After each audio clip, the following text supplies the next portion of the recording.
কাঁকুরগাছির এক গলির ভিতরে থাকতো গরিব কিন্তু ভীষণ ভক্ত এক মেয়ে। নাম তার মাধুরী। ছোট্ট একটা ঘরে মা বাবার সঙ্গে থাকতো সে। সংসারে অভাব, কিন্তু মাধুরীর বিশ্বাস ছিল অটুট। মা মনসা সব দেখছেন। প্রতিদিন ভোরে উঠেই সে মাটির প্রদীপ জ্বালিয়ে মা মনসার সামনে প্রণাম করত। একটা ছোট্ট ছবি আর পাশে একটা শাঁখ, এই ছিল তার মন্দির। একদিন গ্রামে এক লোক ছুটে এসে খবর দিল, মাধুরী মাধুরী, তোমার বাবাকে সাপে কেটেছে। মাধুরী মাথায় যেন আকাশ ভেঙে পড়ল।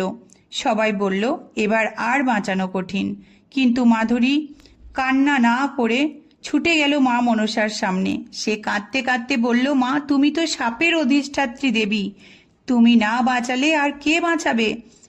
আমি কিন্তু কিচ্ছু চাই না, শুধু বাবাকে ফিরিয়ে দাও। তার চোখে জল পড়তে লাগলো, মাটির প্রদীপের আলো যেন হঠাৎ কাঁপতে লাগলো।